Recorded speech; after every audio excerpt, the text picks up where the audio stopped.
ഇവിടെ ഇപ്പൊ സമയം വൈകുന്നേരം 6 മണിയായിട്ടുണ്ട്. കഴിഞ്ഞ ഒരു 1 1/2 ദിവസമായിട്ട് നിർത്താത്ത കാറ്റും മഴയുമാണ് ഇവിടെ. അതിന്റെ ഭാഗമായി എനിക്കും ചെറിയ മൂക്കടപ്പും ചുമയൊക്കെ ഉണ്ട്. പക്ഷെ ഈ എപ്പിസോഡ് കുഴപ്പമില്ലാതെ എടുക്കാൻ പറ്റുമെന്ന് വിചാരിക്കുന്നു. എൻ്റെ റൂമിലിരുന്ന്, എൻ്റെ മേശയ്ക്കരികിലിരുന്ന് വെളിയിലെ ഈ മഴയും കാറ്റും ഒക്കെ ആസ്വദിച്ചും കണ്ടും ഞാൻ റെക്കോർഡ് ചെയ്യുന്ന 3ാമത്തെ പോഡ്കാസ്റ്റ് എപ്പിസോഡാണിത്.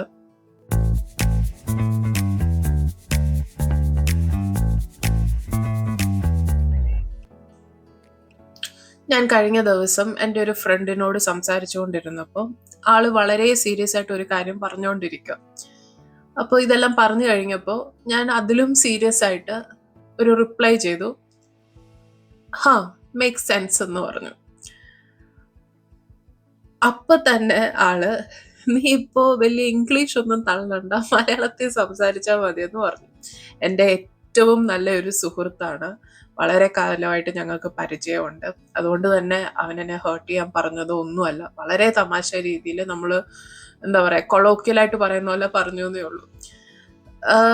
ആ കോൺവെർസേഷൻ വളരെ നല്ല രീതിയിൽ അവിടെ തീരുകയും ചെയ്തു. പക്ഷെ ഈ പറഞ്ഞ കാര്യം ഞാൻ പലപ്പോഴും തമാശയ്ക്കും അല്ലാതെയും എന്നോടും മറ്റു പലരോടും പറഞ്ഞ് ഞാൻ കേട്ടിട്ടുള്ള ഒരു ഫ്രേസാണ്. അതുപോലെ തന്നെ ചില സെലിബ്രിറ്റി ഇന്റർവ്യൂസ് ഒക്കെ കണ്ടു കഴിഞ്ഞാൽ അതിന്റെ കമന്റ്സ് എടുത്ത് നോക്കിയാലും കാണാൻ പറ്റും ഈ പറഞ്ഞ ഫ്രേസിന്റെ പലതരം വകഭേദങ്ങൾ, തമാശയുള്ളതും ഭയങ്കര ഹെയ്റ്റ് ഉള്ളതും ഒക്കെ ആയ കാര്യങ്ങൾ. അപ്പൊ ഞാൻ വിചാരിച്ചു എനിക്ക് ഇതിനെപ്പറ്റി ഒന്ന് സംസാരിച്ചാൽ കൊള്ളാമെന്നുണ്ട്. നമ്മൾ നാട്ടിൽ നിൽക്കുമ്പോൾ നമ്മൾക്ക് അധികം ഇംഗ്ലീഷ് യൂസ് ചെയ്യേണ്ട വരാറില്ല. കൂടിപ്പോയ നമുക്ക് ഒരു ഫോർമലായിട്ട് ഒരു മെയിൽ അയക്കാനോ അല്ലെങ്കിൽ അങ്ങനത്തെ ചെറിയ ചെറിയ പരിപാടിക്ക് നമുക്ക് ഇംഗ്ലീഷ് യൂസ് ചെയ്താൽ മതി. അല്ലാതെ റെഗുലർ ആയിട്ടൊന്നും ഒരു ദിവസത്തിൽ ഒരു പ്രാവശ്യമെങ്കിലും ഇംഗ്ലീഷ് യൂസ് ചെയ്യേണ്ടി വരുമോ എന്ന് എനിക്ക് തോന്നുന്നില്ല. പക്ഷെ നമ്മൾ കേരളം വിട്ട് വെളിയിലോട്ട് പോകുമ്പോൾ ഒന്നീ നമുക്ക് അവിടുത്തെ ലാംഗ്വേജ് അറിയണം. അതായത് ഇപ്പോൾ ഹിന്ദിയോ അല്ലെ തമിഴോ തെലുഗുവോ ഒക്കെ അറിയേണ്ടി വരും. അല്ലെങ്കിൽ നമുക്ക് ഇംഗ്ലീഷ് അറിയണം. അവിടെ പോയിട്ട് നമുക്ക് മലയാളം അറിയും എന്ന് പറഞ്ഞിട്ട് വലിയ യൂസ് ഉള്ളതായിട്ടൊന്നും എനിക്ക് തോന്നുന്നില്ല. നമ്മൾ വെളിയിൽ പോയി കഴിഞ്ഞാൽ ഒന്നീ അവിടുത്തെ ലാംഗ്വേജ് അറിയണം, അല്ലെങ്കിൽ ഇംഗ്ലീഷ് അറിയണം. പക്ഷെ എന്നാലും നമ്മുടെ അതായത് ഇന്ത്യക്കകത്ത് കേരളത്തിന് വെളിയിൽ പോയി നമ്മൾ പറയുന്ന ഇംഗ്ലീഷ് ഒരു റെഗുലർ ഇംഗ്ലീഷ് അല്ല. കാരണം നമ്മൾ പറയുന്ന ആൾക്കാർക്കും അവരുടെ ലോക്കൽ ലാംഗ്വേജ് ആയിരിക്കും നന്നായിട്ട് അറിയുന്നുണ്ടാവുക, ഇംഗ്ലീഷ് ആയിരിക്കത്തില്ല. അപ്പൊ നമ്മളും ഈ പറഞ്ഞത് നമുക്കും വലുതായിട്ട് ഇംഗ്ലീഷ് അറിയത്തില്ല. അപ്പൊ നമ്മൾ രണ്ടു കൂട്ടരും അങ്ങോട്ടും ഇങ്ങോട്ടും പറയുന്നത് ഒരു റഫ് ഇംഗ്ലീഷ് ആയിരിക്കും. പക്ഷെ നമ്മൾ ഈ ഇന്ത്യയും വിട്ട് പുറത്തു പോയി കഴിയുമ്പോൾ അതായത് റെഗുലർ ആയിട്ട് ഇംഗ്ലീഷ് പറയുന്ന കൺട്രീസിൽ പോയി കഴിയുമ്പോൾ IELTS 9 ഉണ്ടെന്ന് പറഞ്ഞിട്ടും കാര്യമില്ല.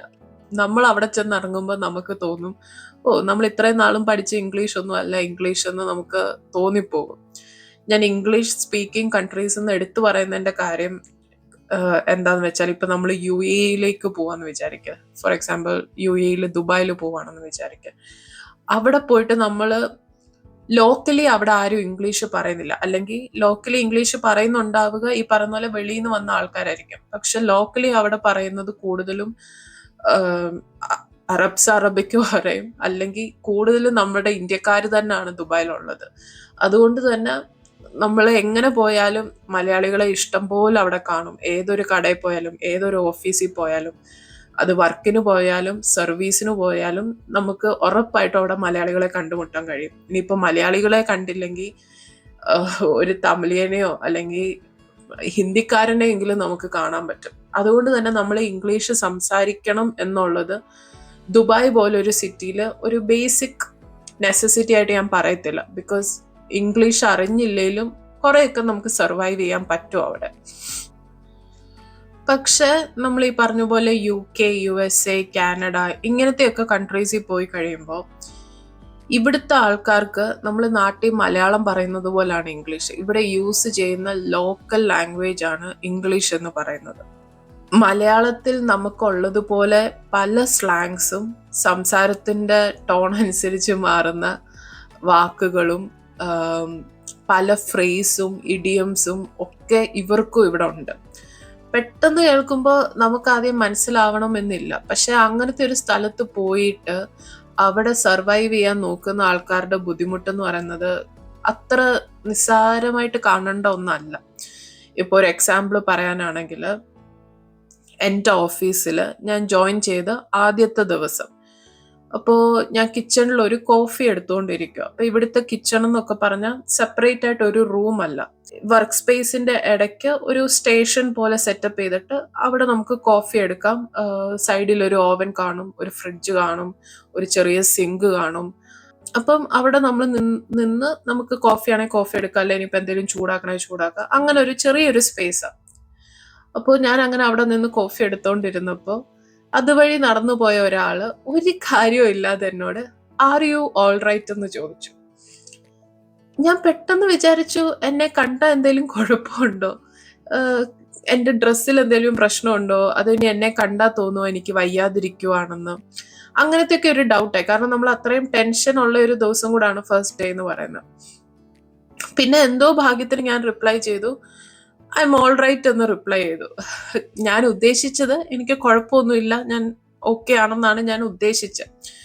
പക്ഷെ ഞാൻ ഒന്ന് ചെറുതായിട്ട് സ്റ്റക്കായി പോയോണ്ട് ഞാൻ പെട്ടെന്ന് ബാത്റൂമിലേക്ക് പോയിട്ട് അവിടെ നിന്ന് ഞാനിങ്ങനെ ആദ്യം ഞാൻ എന്നെ നോക്കാനാണ് ബാത്റൂമിൽ പോയി. എൻ്റെ ഡ്രസ്സ് ഓക്കെ ആണോ, എൻ്റെ മുടി ഓക്കെ ആണോ, എൻ്റെ ഫേസിൽ ടെൻഷൻ ഉണ്ടോ, അങ്ങനെ നോക്കാൻ ഞാൻ ബാത്റൂമിൽ പോയി. അത് കഴിഞ്ഞിട്ട് എല്ലാം ഓക്കെ ആണെന്ന് തോന്നിയപ്പോൾ ഞാൻ വിചാരിച്ചു എന്നാൽ പിന്നെ ഗൂഗിളിൽ ഒന്ന് സെർച്ച് ചെയ്ത് നോക്കാമെന്ന്. അങ്ങനെ സെർച്ച് ചെയ്തപ്പോഴാണ് ഞാൻ അറിയുന്നത് ഇവിടുത്തെ ആൾക്കാര് ഹൗ ആർ യു എന്ന് ചോദിക്കുന്നതിന് പകരമാണ് ആർ യു ഓൾ റൈറ്റ് എന്ന് ചോദിക്കുന്നത്. അതായത് സുഖമാണോ എന്നേ അവർ ഉദ്ദേശിക്കുന്നുള്ളൂ, അല്ലാതെ നിങ്ങൾക്ക് എന്തെങ്കിലും പ്രശ്നമുണ്ടോ, നിങ്ങൾക്ക് വയ്യ, അതല്ല അവർ ഉദ്ദേശിക്കുന്നത്. ഇത് ഇവിടെ യൂസ് ചെയ്യുന്ന ഒരു ലോക്കൽ ഫ്രേസ് ആണ്. നമ്മുടെ നാട്ടിൽ നമ്മൾ സുഖമാണോ എന്ന് ചോദിക്കുന്ന പകരം എന്തുണ്ട്, എങ്ങനെ പോകുന്നു കാര്യങ്ങളൊക്കെ, ഇങ്ങനെ നമ്മൾ പല ഫ്രേസിലും ചോദിക്കാറുണ്ട് ഇല്ല എന്ന് പറയുന്ന പോലെ ഇവിടുത്തെ ആൾക്കാരും പല ഫ്രേസിൽ ഇതുപോലത്തെ കാര്യങ്ങൾ ചോദിക്കുന്നതാണ്. വേറൊരു കാര്യം പറയാനാണെങ്കിൽ, it's raining cats and dogs. ഇത് കേട്ട ഇതിന്റെ അർത്ഥം ലിറ്ററലി നമ്മൾ ഇംഗ്ലീഷിൽ നിന്ന് മലയാളം ട്രാൻസ്ലേറ്റ് ചെയ്യുവാണെങ്കിൽ ഇവിടെ പട്ടിയും പൂച്ചയും പെയ്യുന്നു എന്നാണ്. പക്ഷെ ശരിക്കും അതിന്റെ അർത്ഥം എന്ന് പറയുന്നത് നല്ലതായിട്ട് മഴ പെയ്യുമ്പോഴാണ് ഇവിടുത്തെ ആൾക്കാർ it's raining cats and dogs എന്ന് പറയുന്നത്. ഇവിടെ ഫസ്റ്റ് വരുന്ന ഒരാൾക്ക് ഇതൊക്കെ ആദ്യം തൊട്ട് പഠിച്ചെടുക്കണം, അല്ലെങ്കിൽ ഇതെല്ലാം ആദ്യം തൊട്ട് പഠിച്ചെടുക്കുക എന്ന് പറയുന്നത് ഭയങ്കര ബുദ്ധിമുട്ടായിട്ടുള്ള ഒരു കാര്യമാണ്. ഓരോ ദിവസവും നമ്മൾ വെളിയിലേക്ക് പോകുമ്പോൾ ഇതുപോലുള്ള ഓരോ കാര്യങ്ങളായിരിക്കും നമ്മൾ കേൾക്കുന്നത്. അപ്പോൾ നമ്മളോട് ഒരാൾ സംസാരിക്കുവാണെങ്കിൽ നമുക്ക് സ്റ്റക്കാവും, നമുക്ക് പെട്ടെന്ന് എന്തോ റിപ്ലൈ ചെയ്യണ്ടേന്ന് അറിയത്തില്ല. അങ്ങനെയൊക്കെ നിൽക്കേണ്ട പല സാഹചര്യങ്ങളും ഉണ്ടാവും. രാവിലെ എണ്ണീറ്റിട്ട് രാത്രി കിടക്കുന്നതിന് മുമ്പ് ചിലപ്പോ ഒക്കെ ആയിരിക്കും മലയാളം സംസാരിക്കുന്നത്. അത് തന്നെ വീട്ടിലേക്ക് വിളിക്കുമ്പോഴോ അല്ലെങ്കിൽ ഫ്രണ്ട്സിനെ വിളിക്കുമ്പോഴോ ഒക്കെ ആയിരിക്കും നമ്മൾ മലയാളം സംസാരിക്കുന്നത്. അല്ലെങ്കിൽ ഇംഗ്ലീഷ് മാത്രമേ സംസാരിക്കാൻ പറ്റത്തുള്ളൂ ഇവിടെ. അങ്ങനെ കുറെ മാസം കഴിയുമ്പോൾ നമ്മൾ ഓട്ടോമാറ്റിക്കലി ഇംഗ്ലീഷ് ആകും കൂടുതൽ സംസാരിക്കുന്നത്, അല്ലാതെ ഒരു ഓപ്ഷൻ ഇല്ലല്ലോ. അപ്പൊ സ്വാഭാവികമായിട്ടും നമ്മൾ സംസാരിക്കുമ്പോൾ കുറെയൊക്കെ ഇംഗ്ലീഷ് കയറി വരും. അത് ലൈഫ് സ്റ്റൈലിന്റെ ഭാഗമായിട്ട് സർവൈവലിന്റെ ഭാഗമായിട്ടൊക്കെ വന്നു പോകുന്ന ഒരു ചേഞ്ച് ആണ്. അതല്ലാതെ മനഃപൂർവ്വം ഒരു ഷോ ഓഫിന് വേണ്ടിയോ അല്ലെങ്കിൽ എനിക്ക് മലയാളം സംസാരിക്കാനും വായിക്കാനും അറിയത്തില്ല എന്ന് പറയാൻ വേണ്ടി ചെയ്യുന്ന ആൾക്കാർ കുറവാണെന്നാണ് എനിക്ക് തോന്നുന്നത്.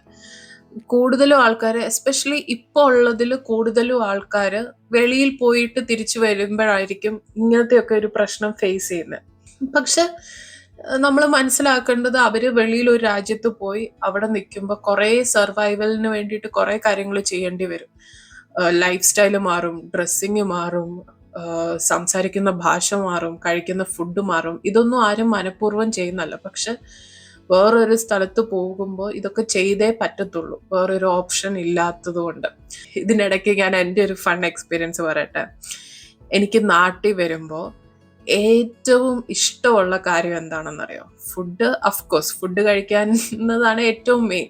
പക്ഷെ എന്നാലും എനിക്ക് നാട്ടിൽ എത്തി എന്ന് ഞാൻ റിയലൈസ് ചെയ്യുന്ന ഒരു മൊമെന്റ് എന്ന് പറയുന്നത്, നമ്മൾ ആ ഫ്ലൈറ്റിൽ നിന്ന് ഇറങ്ങുമല്ലോ, എന്നിട്ട് നമ്മൾ ഇമിഗ്രേഷന്റെ സ്ഥലത്തേക്ക് വരുമ്പോൾ അവിടെ ഇരിക്കുന്ന ഓഫീസേഴ്സ് നമ്മളോട് മലയാളത്തിലായിരിക്കും ക്വസ്റ്റ്യൻ ചോദിക്കുന്നത്.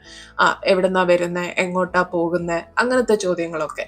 ഇനിയിപ്പോൾ അതുമല്ല, നമ്മൾ ബാത്റൂമിൽ കയറുവാണെങ്കിൽ അവിടെ നിൽക്കുന്ന ചേച്ചിമാരും നമ്മളോട് മലയാളത്തിലേ സംസാരിക്കാറുള്ളൂ. ഏത് ഫ്ലൈറ്റാന്നോ അങ്ങനെ എന്തെങ്കിലുമൊക്കെ.